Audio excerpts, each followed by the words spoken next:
जैसे स्कूल में कई बार, इधर देखो सावधानी से सुनो, बच्चों का रिजल्ट आता है ना, माता पिता अपने बालक से पूछते हैं अरे क्या आया। अब वो बालक फेल हो गया है, ये नहीं बताएगा कि मैं फेल हो गया, वो बोलेगा सामने वाले शर्मा जी का बेटा भी फेल हो गया। बोले उसका नहीं अपना बता, अरे वो गुप्ता जी हैं उनका बेटा भी फेल हो गया है। अरे गुप्ता जी का नहीं, तू अपना बता, अरे बुआ का बेटा पढ़ता संग वो भी फेल हो गया। अरे तेरा पूछ रहा हूं। बोले जब ये 3 हो गए फेल तो मैं कैसे बचूं मैं भी फेल हो गया। तो बालक इस प्रकार की वार्ता क्यों करता है भाई? जब बड़ी बड़ी पदवियों पर बैठे हुए लोग भी जब ऐसे हो गए तो हम कौन सी खेत की मूली हैं? हमारे साथ भी हो गया। कोरोना जब फैलना शुरू हुआ था,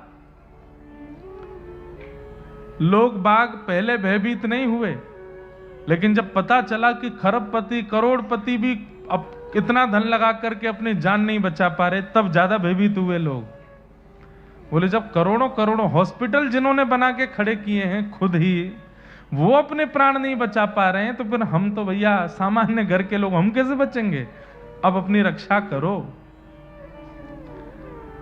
तो बड़ी स्थिति इसलिए बताई है नारद जी ने, तीर्थों के नाम इसलिए लिए हैं कि भाई तीर्थों की स्थिति ये है, तो सामान्य नगरियों की स्थिति तो तुम अनुमान लगा लो क्या स्थिति है। अब ये तो वैसे विस्तार से बोलने वाला प्रसंग है, पर मेरा बार बार मन घड़ी पे जा रहा है कि आज आप लोग बहुत सुबह से विलंब में चले गए, पर हम कल से घड़ी नहीं देखेंगे, कल से खूब विस्तार से सुनाएंगे एक एक भाव। सत्यम नास्ति, थोड़ी सी बता देता हूं। तीर्थों के नाम लेकर के नारद जी कह रहे हैं कि यहां मैंने क्या देखा? सत्यम नास्ति तपः शौचम दयादानम न विद्यते उदर भरिणो जीवा वराका कूट भाषिण। सत्यम नास्ति, लोग अब सत्य नहीं बोलते कलयुग में। शौचम नास्ति, यानी कि पवित्र नहीं रहते हैं, केवल दिखावा करते हैं पवित्र रहने का। सत्यम नास्ति, शौचम नास्ति, दया नास्ति, दया नहीं है। आजकल तो दया भी व्यक्ति कैमरा के सामने करता है। अगर किसी को कुछ दे रहा है तो भी वो देख लेगा, कैमरा ऑन कर भाई, वीडियो बना, दे रहा हूं मैं। दया, दया नास्ति, सत्यम नास्ति, शौचम नास्ति, दया नास्ति, दानम नास्ति, दान भी नहीं कर रहा है। और दान करेगा तो ढिंडोरा पीट के करेगा।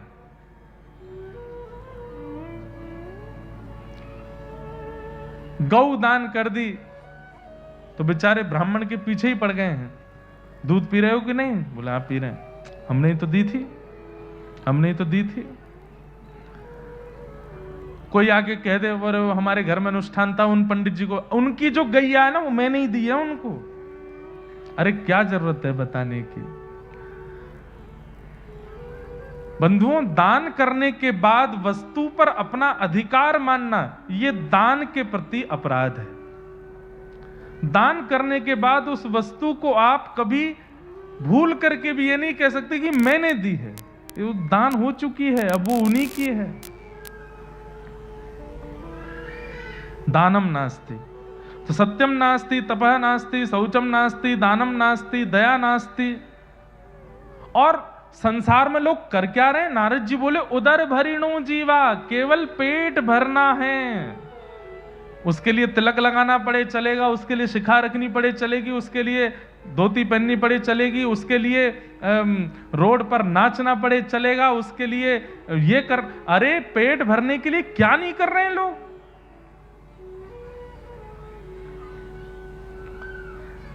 हमारे बंबई जगत के बड़े बड़े आधुनिक जो क्या बोलते हैं उनको, अभिनेता अभिनेत्री जन, वे स्वयं तंबाकू का ऐड करेंगे, वे स्वयं पेप्सी का और जो भी बच्चे पीते हैं ठंडी चीज उसका ऐड करेंगे और उसका करोड़ों लेते हैं और स्वयं ही नहीं खाते पीते। क्यों? उनको पता है कि इसमें दोष है। मतलब दुनिया को विष पिलाने के लिए तैयार हैं, अपने आप को लाने के, उसके बदले पैसे लेते, पर स्वयं नहीं करते क्योंकि वो जानते हैं कि ये विष है। उदर भरिणो जीवा, पेट भरना है, चाहे उसके लिए कितनों की हत्या करनी पड़े, कितनों को मारना पड़े, कितनों को नीचे दबाना पड़े, कितनों को पीछे छोड़ के आगे जाना पड़े, पेट भरना है। उदर भरिणो जीवा, इसी के लिए सब लोग कर रहे हैं काम। कभी चिंतन करके देखिएगा, ये बटुक ब्राह्मण यहां बैठे हैं और एक हमारे घर के बच्चे हैं, वो स्कूल पढ़ने के लिए जाते हैं। उसके पीछे भी केवल एक ही उपाय है कि 4-5 वर्ष से हम बालक को सिखाते हैं कि इतने योग्य बन जाओ कि कल तुम भी अपना पेट भर सको। उदर भरिणो जीवा, हम इसी के लिए उसको पढ़ा रहे हैं। ठीक है, पेट भरने के लिए शिक्षा का आना, पेट भरने के लिए व्यापार करना, ये तो एक नियम है संसार का, पर वही सर्वस्व है, ये गलत विषय है। नहीं, उसी के लिए मत कीजिए सब कुछ। मंदा सुमंद मतयो मंद भाग्या युपद्रुता, पाखंड निरता संतो विरक्ता सपरिग्रह, तरुणी प्रभुता गे श्याल को बुद्धिदायक, कन्या विक्रयणो लोभात दंपति नाम चकनकनम। मतलब इतने अकाट्य सत्य लिखे हैं यहां पर, अगर इसका मैं हिंदी विवेचन करने लगूं तो कई लोग बुरा मान जाएंगे। इतना सत्य लिखा है यहां पर। नारद जी महाराज कहते हैं कि कलयुग के लोग कैसे हैं? बोले दीर्घ सूत्री। दीर्घ सूत्री किसको कहते हैं? जिस काम को करने में 5 मिनट लगना चाहिए, उस काम को करने में 15 मिनट लगाते हैं, 20 मिनट लगाते हैं हम आप सब लोग।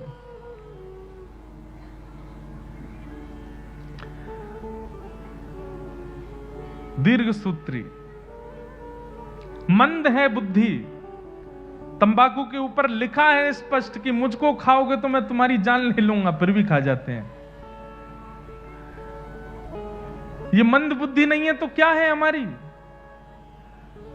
मदिरा पान करने वाले को कहीं पुरस्कृत नहीं किया जाता, लेकिन फिर भी मदिरा पान की जाती है। ये मंद बुद्धि नहीं है तो क्या है?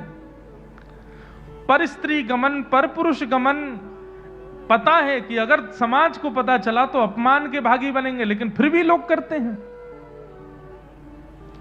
छल, कपट, ईर्ष्या, द्वेष, अभिनिवेश, अहंता, ममता, ये सब दोष हैं, जानते हुए भी हम करते हैं। ये मंद बुद्धि नहीं है तो क्या है? मांस भक्षण, पता है कि ये जीव है, ये भी प्राणी है, जीवित है, और इसका मांस है, इसके अंदर रक्त है, इसके अंदर प्राण है, फिर भी मार के खा जाते हैं। मंद बुद्धि नहीं है तो क्या है? मंदा सुमंद मतयो और मंद भाग्या। नारद जी महाराज कह रहे हैं कि हम आप सब लोग मंद भाग्य वाले भी, हमारा भाग्य भी अच्छा नहीं है। पाखंड निरता संतो, पाखंडियों की संख्या बढ़ती जा रही है। संत का केवल भेष रह गया है, बाकी आचार विचार नियम के रूप में बिल्कुल भी संतत्व नहीं है उनके अंदर। पाखंडी ज्यादा है कलयुग में। पाखंड निरता संतो विरक्ता सपरिग्रह। तरुणी प्रभुता गे है। आई एम वेरी सॉरी अगर मैं ये बोलूं और आपको बुरा लगे तो। बोले घर की मालिकिन मां होनी चाहिए, घर की मालिकिन बड़ी बूढ़ी दादी या मां होनी चाहिए, पर ब्याह होने के बाद मालिकिन वही हो जाती हैं। तुम जो कहोगी वो होगा, तुम जैसे चाहोगी वैसे रहेंगे। तरुणी प्रभुता गे है। और अगली बात सुनकर के कई भाई लोग नाराज मत हो जाना। शाल को बुद्धिदायक, घर में बड़े भैया बैठे हैं लेकिन उनकी राय नहीं चलेगी, लेकिन पत्नी के भैया अगर कह दें कि जी जाजी ऐसा, अरे बेटा तू ही कह रहा है सत्य। शाल को बुद्धिदायक, साले की बुद्धि पर चलने लग गए हैं लोग। हम भी साले हैं किन्हीं के यूं के तो। हमारी भी 3 बहनें हैं। अब ये बातें तो यहां भागवत जी में स्पष्ट है, पर मेरे से मेरे जीजा जी राय लेते तो मैं कहता हूं मेरी नहीं मानना। भागवत जी मना कर रही हैं। हाँ ठीक है, आपके बड़े भैया आपके परिवार के लोग जब राय दे दें उसके बाद मुझसे मैं भी उसी पक्ष में बोलूं तो बात ठीक है, लेकिन हम कथा वक्ता हैं, हमको इतने लोग मानते हैं, फिर भी कथा में 4 घंटा मेरी बात माननी ही माननी है। उसके बाद जब मैं साले के रूप में हूं तब मेरी बात नहीं मानना। शाल को बुद्धिदायक करना। कलिकाल में बड़े भैया की बात मानो, कलिकाल में अपने छोटे भैया भाई लोगों की बात मानो। और कन्या विक्रयणो लोभात, विवाह नहीं होता है तो क्या होता है? सौदेबाजी होती है। विवाह कैसे होता है कि भाई हमने अपने बच्चे को 5 साल मेहनत करा के चार्टर्ड अकाउंटेंट लगाया है और आप कह रहे हो कि 20 लाख रुपए लगाओगे बस। मतलब चार्टर्ड अकाउंटेंट की भी एक रकम है। बच्चे को ऐसे कह के बेटा तू अगर डॉक्टर बनेगा तो इतना तो लगेगा ब्याह में, तू अगर चार्टर्ड अकाउंटेंट बनेगा तो इतना लग जाएगा। और कन्या दान नहीं होता, कन्या विक्रय होता है। कन्या विक्रय, विक्रयणो लोभात दंपति नाम च कलकनम। फिर इसी कारण से दाम्पत्य जीवन में उनके दोष चलता रहता है। बहुत सुंदर, आगे बहुत सारी बातें, सब नहीं कहूंगा। लेकिन नारद जी बोले सब जगह आश्चर्य पृथ्वी पर देखते हुए जब मैं वृंदावन पहुंचा, वृंदावनम, आहा, तब वृंदावन में मैंने क्या देखा? एक तरुणी बैठी है परम सुंदरी और उसकी गोद में 2 वृद्ध लेटे हैं।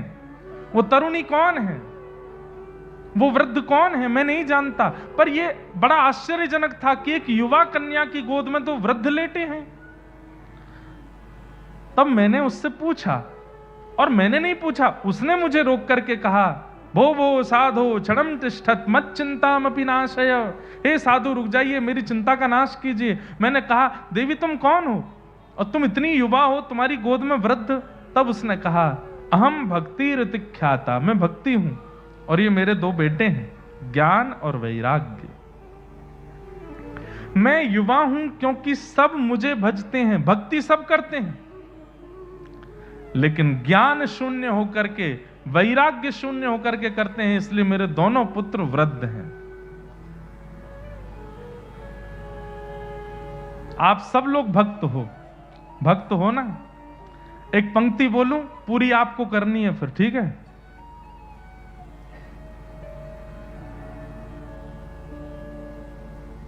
श्री गुरु चरण सरोज रज निज मन मुकुर सुधार।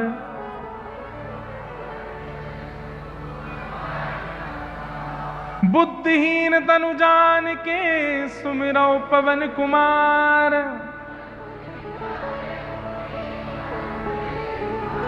ठीक है, अब मैं जिसको बुलाऊं आप में से, इसका अर्थ आके बता दीजिए मंच पे। क्या कहा आपने? कई लोग जानते होंगे, पर मैं जिसको मेरे को तो सब दिख रहे हैं, मैं जिसको चुन के बुलाऊंगा वो नहीं बता पाएगा, नहीं बता पाएगा। नहीं जानते क्यों? भक्ति है, ज्ञान नहीं है। आप लोग अपने घर के बाहर स्वस्तिक बनाते हैं। स्वस्तिक का अर्थ क्या होता है, स्वस्तिक क्यों बनाया जाता है, उसका द्योतक क्या होता है, उसका कारण क्या होता है, नहीं जानते हम लोग। स्वस्ति माने कल्याण, क माने करने वाला, जो कल्याण करे, इसलिए उसकी 4 भाग बनाए जाते हैं। 4 खानों के बाहर उसके कोने छोड़े जाते हैं कि चारों सर्वांगीण रूप से जो हमारा कल्याण करे, वो स्वस्तिक। घर पर आने वाले मेहमान को तिलक क्यों लगाया जाता है? नहीं पता हमको। चलो तिलक लगाया ये आपने बता भी दोगे। अक्षत क्यों लगाते हैं? ये नहीं पता हमको, नहीं जानते। और कभी जानने की इच्छा भी पैदा नहीं करी। 60 साल के हो गए, 70 के हो गए, प्राण त्यागने की स्थिति में पहुंचते जा रहे, पर कभी जानने की इच्छा भी नहीं हुई कि क्यों।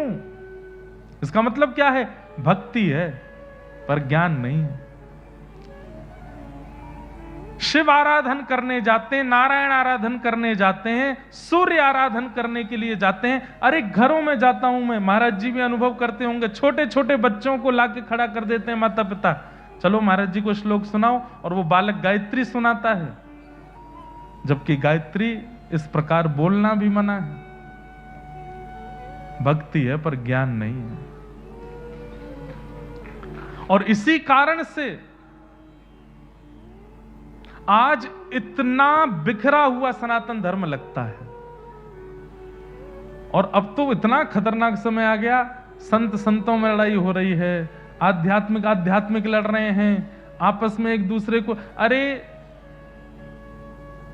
अब तो एक होने का समय था, अब क्यों लड़ रहे हैं? बड़ी मुश्किल से युवाओं को खींच के कथाओं में लाए हैं, और फिर से ये सब विवाद होकर के फिर सब बिखर जाएगा। कोई अच्छा कुछ करता दिख जाए तो उसके बारे में 4 बातें बुरी बोलने लगेंगे, उसके बारे में 10 उसके पीछे पड़ जाएंगे, ये गलत है, ये ऐसा है, इसने ऐसा किया, वैसा किया। पता नहीं क्यों हमारे यहां संगठित नहीं हो पाते हैं। आपको कोई संशय है, उनसे मिलके बात करो, उनसे बैठ के बात करो, पर नहीं, विवादास्पद होते जा रहे हैं, और ये सनातन का स्वरूप नहीं है। तो भक्ति तो है पर ज्ञान नहीं है, भक्ति तो है पर वैराग्य नहीं है। वैराग्य का मतलब गृह त्याग नहीं होता, वैराग्य का मतलब सब छोड़ देना नहीं होता, वैराग्य का मतलब सब छोड़ करके चले जाना नहीं होता। वैराग्य का मतलब सबके बीच में रहते हुए भी किसी में आसक्त ना होना, यह वैराग्य होता है, इसे वैराग्य कहते हैं। अरे कोई चाउमीन खा रहा है, कोई बर्गर खा रहा है, कोई कुछ खा रहा है, कोई कुछ खा रहा है, और चारों तरफ आपके घेर के कुछ ना कुछ व्यंजन खाए जा रहे हैं, लेकिन आपकी जीभ में एक बूंद पानी भी नहीं आ रहा है, यह वैराग्य है। असंख्य भोग्य वस्तु चारों तरफ हैं, लेकिन सबके बीच में रहते हुए भी अपने मन को वशीकृत करके बैठे हैं, असली बैरागी वो है। और वो बैरागी किस काम का? सब छोड़ छाड़ के चला गया, वन में जाकर के फिर तड़प रहा है, मैगी की इच्छा हो रही है मेरी, तो मुझे कोई बर्गर खिला दो यहां लाके। ये काय बात का वैराग्य?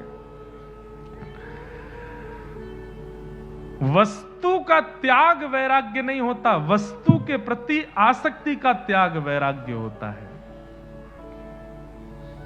मैं कितने ऐसे परिवार जिनमें जाता हूं जहां दंपति पति पत्नी है, पर वो महावैरागी से ही हैं, बस दंपति हैं पर विरक्त रहते हैं, आसक्त नहीं है।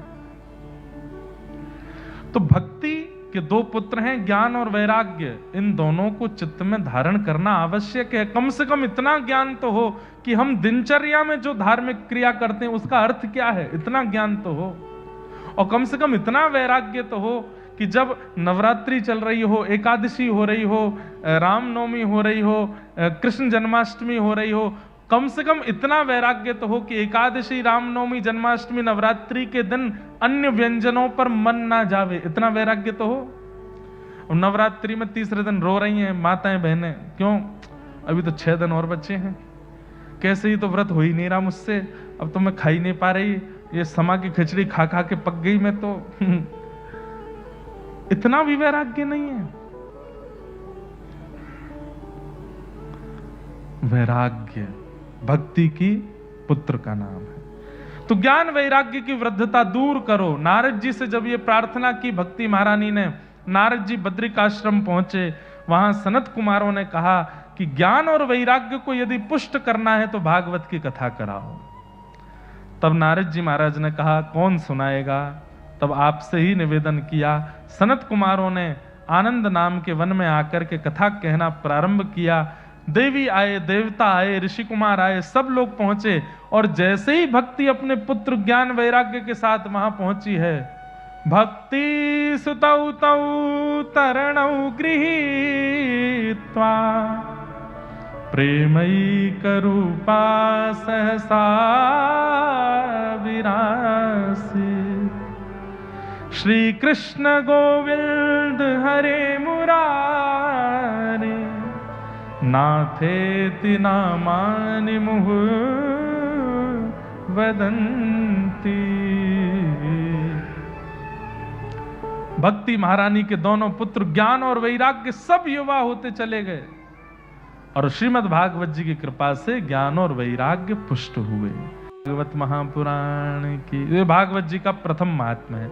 भागवत जी के महात्म्य की दूसरी कथा में आता है, आत्मदेव नाम के ब्राह्मण थे, उनके कोई संतान नहीं थी।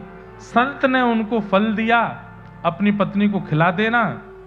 पत्नी ने वो फल बांझ गैया को खिला दिया, तो गैया के गर्भ से जो जन्म हुआ वो हुआ श्री गोकर्ण जी महाराज का। और पत्नी अपने सहेली के पुत्र को ला करके सौंप देती है, कहती है मेरा ही बेटा है। उसका नाम रखा गया धुंधुकारी। मैं सूक्ष्म में सुना रहा हूं। पूरी कथा का एक ही अर्थ है कि घनघोर प्रेत योनि होती है। गया श्राद्ध से भी मुक्ति प्राप्त नहीं हुई, ऐसा धुंधुकारी प्रेत बना। गोकर्ण जी महाराज आश्चर्य में आ गए कि मैंने गया श्राद्ध कर दिया, तब भी ये मुक्त क्यों नहीं हो पाया प्रेत योनि से। तब सूर्य नारायण भगवान ने कहा वो इतना प्रचंड प्रेत बना है कि गया श्राद्ध से भी उस पर कल्याण नहीं होगा। बोलो क्या करें? बोलो श्रीमद् भागवतान मुक्ति सप्ताहम वाचनम कुरु इति सूर्यवचः सर्वै धर्म रूपम तुवे श्रुतम। श्रीमद् भागवत की सप्ताह कथा करो। सूर्य नारायण आज्ञा कर रहे हैं, कितनी भी प्रचंड प्रेत योनि में कोई क्यों ना फंसा हो, कथा होते ही वो मुक्त होता है। बंधुओं, आप लोग कथा सुन रहे नहीं, आपके अलावा भी बहुत कोई है, वो यहां वायुमंडल में भ्रमण कर रहे हैं। जैसे ही पता चला कि यहाँ कथा होने वाली है, यहाँ असंख्य ऐसी जीवाणु के रूप में वो प्रेत योनियों के सब यहाँ भ्रमण कर रहे हैं अपनी मुक्ति के लिए। और इस कथा के माध्यम से वे सब मुक्त होते चले जाएंगे यहां से। मेरे मन में इस बात को कहते हुए एक भाव आता है, जब मरे हुओं को मुक्त कर सकती है तो हम तो जीवित हैं। श्रीमद् भागवतम जीवितों को मुक्त नहीं कर सकती। भैया मुक्त मृत्यु के बाद नहीं होता व्यक्ति, मुक्त जीवित अवस्था में होता है व्यक्ति। श्रीमन रामानुजाचार्य जी महाराज, हमारे आचार्य चरण, वो अपनी प्रकट अवस्था में मुक्त हो गए, इसीलिए आज तक उनका नाम है। सूरदास जी महाराज, कुम्मन दास जी महाराज, कबीर दास जी महाराज, भक्तिमती मीराबाई, और जिन जिन के चरित्र आप सुनेंगे कथा में आगामी दिनों में, ये सब वह भक्त हैं जिन्होंने जीवित अवस्था में अपने आप को मुक्त कर दिया। कोई ग्रंथि नहीं है, कोई बंधन नहीं था इनके जीवन में, सबसे मुक्त होकर के ऊपर उठ गए। और यही तो भागवत कराती है। अंग्रेजी में एक शब्द होता है ब्रॉड माइंडेड। हमें नहीं लगता कि संसार में आध्यात्मिक व्यक्ति से ज्यादा ब्रॉड माइंडेड कोई होता होगा। आध्यात्मिक व्यक्ति के विचार संकीर्ण नहीं होते, विकसित होते हैं। जो घटनाओं को, जो अपने जीवन में आने वाले आर्तों को, विषादों को पीड़ा समझ करके स्वीकार करे, वो संकीर्ण विचारधारा वाला है। लेकिन अपने जीवन की हर घटना को ठाकुर जी का प्रसाद माने, वही आध्यात्मिक व्यक्ति है, वही आध्यात्मिक है। तो